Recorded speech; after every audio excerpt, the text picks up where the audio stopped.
Wahai pemuda-pemudi, jika hatimu dilanda asmara cinta, maka bersyukurlah engkau kepada Allah. Kapan kau menemukan pasanganmu cerewet, jangan kau berkata cerewet itu jelek, enggak. Dan dari sini juga para orang tua harus punya kecerdasan. Para orang tua harus punya kepekaan. Akhlak mulia ini adalah sumber dari segala keberkahan.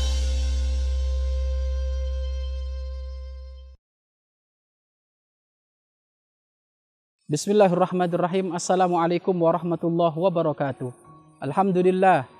Alhamdulillahirabbil alamin. Wal 'aqibatu lil muttaqin wala udwana illa 'alal zalimin.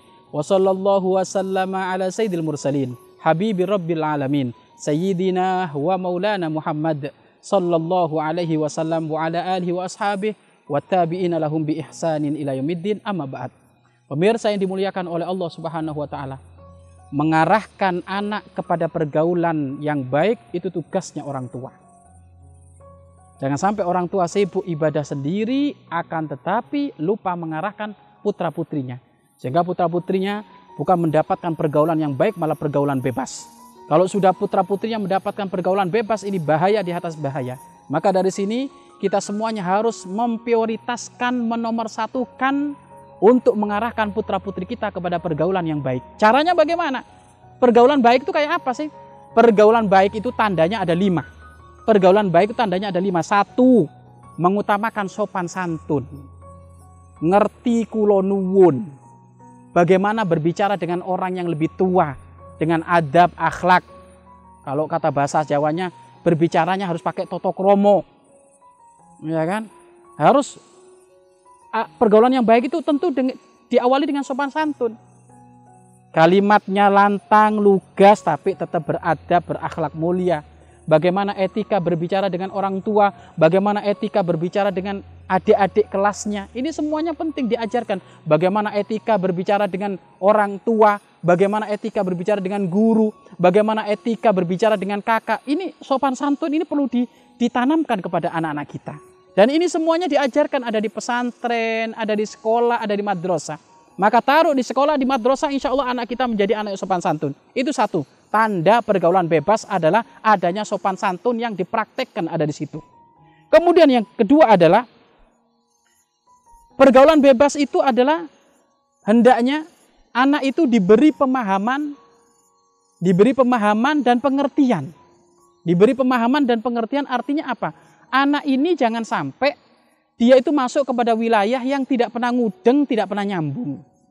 Kan ada sebagian anak itu kalau dinasehati nggak ngudeng, nggak nyambung. Lah jangan kayak gitu. Artinya kita arahkan kepada pergaulan yang terbaik. Artinya dia harus mengerti mana dilarang, mengerti mana yang dianjurkan. Ada sebagian anak nggak paham itu. Mohon maaf, ada mungkin sebagian anak masuk kepada wilayah idiot. Ada idiot memang dari kecil, ada idiot yang memang karena lingkungannya bukan lingkungan peka. Gitu loh. Contoh, ada lampu nyala di siang hari. Padahal matahari begitu terang, benderang kayak gitu, lampunya nyala begitu saja. Anaknya lewat begitu saja tanpa ada keinginan untuk mematikan. Ternyata setelah ditengok, ya memang lingkungannya lingkungan nggak peka. Loh, lingkungan nggak peka ini menjadikan anak itu tidak mengerti, tidak ada kepekaan, tidak tahu diri nanti. Sehingga dia akan muncul nanti menjadi anak yang manja. Padahal dia itu sebenarnya ngambil piring, ngambil nasi di Magicom bisa. Tapi kenapa dia harus minta pembantunya terus? Lah ini apa ya? Ajaran yang kurang mengarah kepada pergaulan yang baik. Maka diberi pemahaman yang sekiranya dia mengerti, sigap, peka. Itu yang kedua. Kemudian pergaulan yang baik tandanya yang ketiga itu adalah selalu mengajak kepada arah kebaikan. Artinya apa? Dia cita-citanya senantiasa berbuat kebaikan. Kalau melihat ada orang minta bantu, segera ditolong. Kalau menemukan masjid, dia segera beranjak ke masjid, sholat berjamaah. Jadi senantiasa mengarah kepada kebaikan terus. Mengarah kebaikan. Bahkan kalau dia kaya raya, sudah programnya itu pengen nyantuni sana-sini. Di saat dia belajar, dia pengen menyenangkan orang tua. Pokoknya diarahkan kepada kebaikan terus. Selalu mengajak kepada arah kebaikan. Kalau ada temannya nggak benar, dinasehati terus seperti itu. Itu tanda yang ketiga. Tanda yang keempat adalah saling bantu-membantu. Saling bantu-membantu itu termasuk tanda pergaulan baik. Rusaknya sebuah tatanan negara itu kalau sudah empati, saling bantu-membantunya rusak. Yang kaya harus saya. Yang paling punya pangkat harus saya. Yang paling makan enak harus saya. Ini bahaya. Padahal banyak di sekeliling kita yang perlu kita bantu. Makanya tanamkan kepada anak kita pada pergaulan yang saling bantu-membantu, itu pergaulan yang terbaik. Bahkan ajarkan kepada anak kita, nak, kamu kalau punya duit 1 juta, nak, jangan dipakai beli sesuatu yang gak manfaat. Belilah keperluanmu berapa, nanti kamu bagikan kepada orang yang butuh, nak, dari fakir miskin. Loh, ini cara pergaulan yang terbaik itu seperti itu. Mengarahkan untuk ada rasa empati, saling bantu-membantu dengan sesama. Karena ketahuilah tidak ada yang kaya, melainkan ada yang miskin, agar supaya yang kaya ini manfaat duitnya untuk si fakir miskin. Seperti itu dunia ini.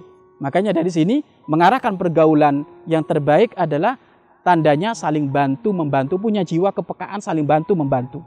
Kemudian yang kelima adalah termasuk tanda pergaulan yang baik adalah adanya kejujuran, amanah, jujur, amanah, tidak ada pengkhianatan, ada janji yang dipegang. Ini penting. Jujur di sini apa? Tanamkan kepada anak kita tidak boleh bohong. Walaupun menyakitkan, tidak boleh bohong. Tanamkan kejujuran, karena jujur itu indah. Inna sidqa yahdi ilal bir, wal biru yahdi ilal jannah. Sesungguhnya kejujuran itu mengantarkan kepada kebaikan, dan kebaikan mengantarkan ke surga. Sepahit kayak apapun kejujuran, katakan, karena itu jalan menuju surga. Tetapi sebaliknya, innal kadhiba yahdi ilal fujur, wal fujur yahdi ilan nar. Sesungguhnya kedustaan, tukang bohong, tukang menyebar hoak, ini menghantarkan kepada kehancuran, kejelekan, kehancuran tempatnya di neraka. Maka tanamkan kepada anak kita, kita arahkan kepada pergaulan yang baik. Pergaulan yang baik itu tandanya adalah jujur. Komunitas-komunitas yang jujur, amanah, menempati janji, tidak pernah ingkar, jauh dari kedengkian, jauh dari hasut. Ini diarahkan pada pergaulan yang baik. Kemudian yang terakhir adalah senantiasa rindu berjuang mencari ilmu. Mengarahkan pada pergaulan yang baik adalah pergaulan yang senantiasa rindu untuk menambah ilmu. Dari majelis ke majelis, dari madrasah ke madrasah, dari pintunya ulama ke pintunya ulama yang lain. Jadi tambah ilmu terus, tambah ilmu terus, tambah ilmu. Kenapa? Karena ilmu yang ia miliki akan memberikan wawasan dia luas. Kapan dia wawasannya luas, maka sikapnya akan bijak. Tapi dengan tidak adanya tambah ilmu, maka sikapnya akan kerdil. Maka kalau sudah kerdil, maka tidak akan bijak. Pemirsa yang dimuliakan oleh Allah Subhanahu wa taala, mulai sekarang tuntun anak kita kepada pergaulan yang terbaik. Pergaulan yang terbaik tandanya ada 6. 1 yaitu menjaga sopan santun. 2 adalah mengerti dan memahamkan kepada anak kita. Kemudian yang ketiga adalah selalu mengajak kepada arah kebaikan. Dan yang keempat adalah saling bantu-membantu. Yang kelima adalah jujur, adil dan amanah. Kemudian yang keenam adalah berjuang mencari ilmu. Mudah-mudahan pergaulan anak kita adalah pergaulan yang terbaik, diridhoi oleh Allah dan dicintai oleh Allah Subhanahu wa taala. Wallahu a'lam bissawab.